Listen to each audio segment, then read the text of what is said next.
This is the Purple Cow presentation by Tori Peterson. This part of the book, I had the first 1 through 6 chapters was on the new P. What the new P was, the first chapter was, it was being able to be a great marketer. In the world today, it had a checklist. It had about 8 different things that if you were a marketer today and you were marketing a specific product, something that you could refer back to check up on yourself and make sure that you're doing the right things. There wasn't a specific 1, 2, 3 checklist that you needed to follow. Some things could be different. But there were some that in here that were definite ones in the world of marketing. So a few of the ones that were listed in the book were product, pricing, promotion, packaging, and publicity. These 5 things were the 5 most obvious ones that I picked out of the book because obviously product needs to be great. If you're priced too high or too low, it could not sell, and you could sell too much where you couldn't make a profit. Obviously, to sell your stuff, you need to promote whatever you're selling. And packaging, a lot of people judge things off the way they look. A first impression.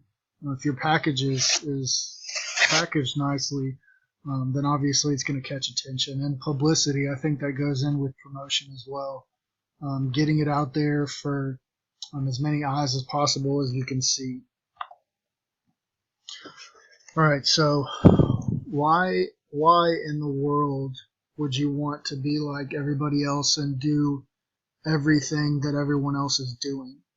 So the whole point of this book is to be remarkable.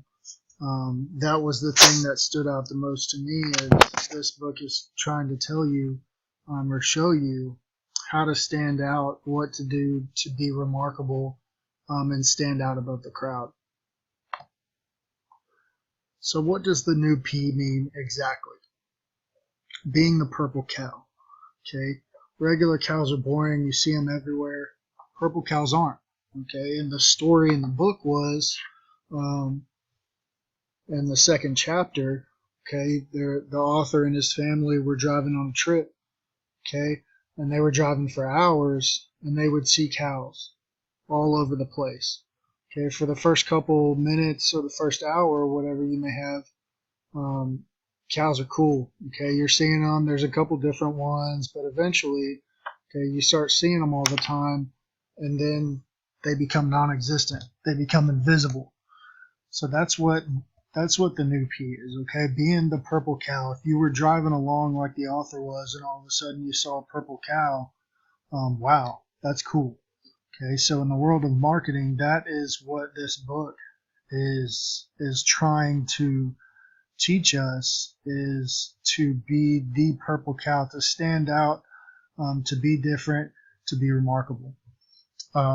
So I used this book and the meaning of the purple cow in the world that I am in today, which is college coaching. I used this to kind of portray the world of recruiting today. The new P in the world of recruiting, what does that mean? So I'm going to go about it 2 different ways here. One is a student athlete, and then later on in this presentation as a coach.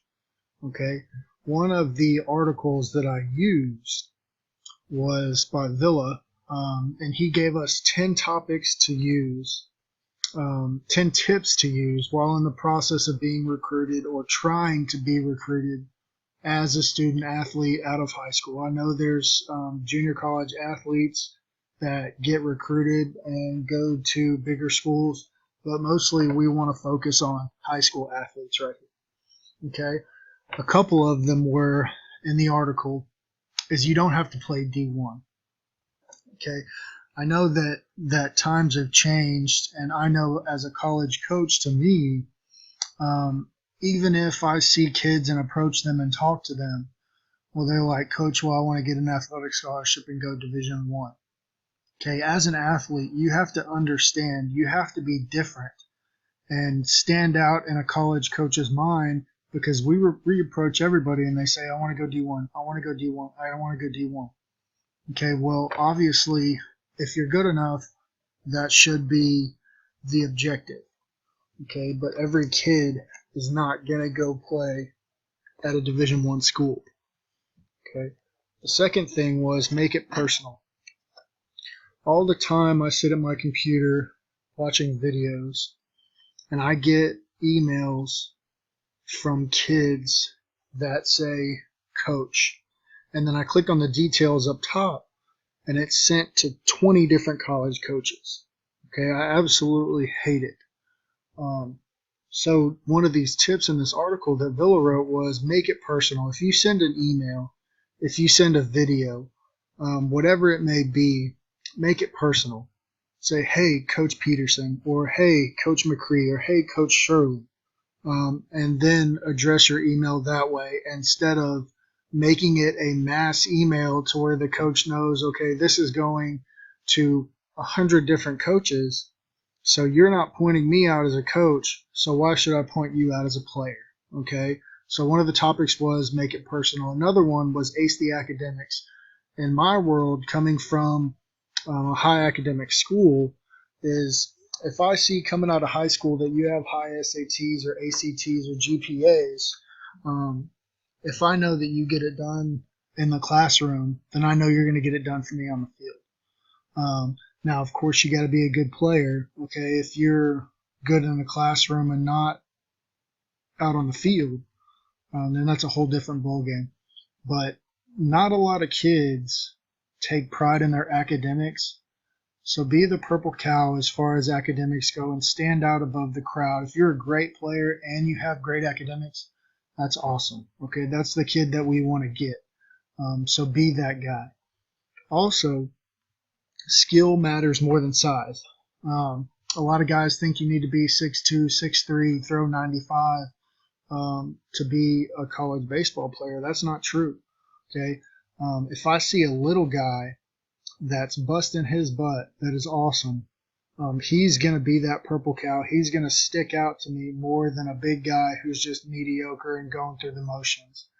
It's always good, and I promise you that coaches look for kids that stand out, that are that purple cow, that are remarkable, and they want those kids on their team.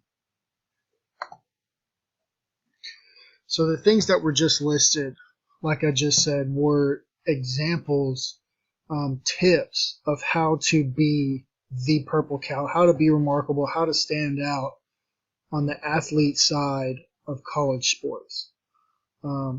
In the world of college sports, I don't know one kid that plays high school sports that says, well, I don't want to go to college and play sports. If the opportunity's there, I guarantee you a kid wants to take it. So it's all about how you separate yourself, how you become the purple cow in a crowd of other cows.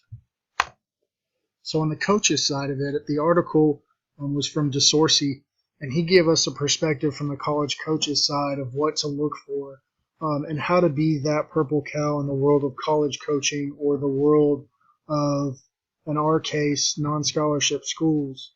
And it's being able to think outside the box and identify what other coaches look for. If I'm trying to separate myself as a coach, what do I look for in kids that separate them from other kids? One is size. Okay. Another one is competing away from home. And the third one is stick out, but in a good way. If I use my tools to identify kids, and some coaches don't look at this, but if I see a kid, especially like in basketball or volleyball, and this kid thrives when they're not playing on their home court, to be honest with you, a lot of coaches don't look at that. If they're doing good on an away court, that sticks out to me. And even in baseball, if they're doing good as an away team and they're thriving as an away team, that's something that sticks out to me that I, as a coach, don't think other college coaches look at. Another thing is to stick out in a good way. And I guarantee you a lot of coaches look at this, but this is something that I pride myself in and looking at. And it's sticking out in a good way. Okay, running down the baseline, hustling on and off the field, stuff like that. And not a lot of coaches care about that. A lot of them care about talent. But me, when I'm recruiting kids, a lot of guys like to play for coaches that stress that. And that's something that's good to me. So be remarkable as a player. And these are the things that I just said. Play the right way, do the right things, and stick out above the rest in the best possible way.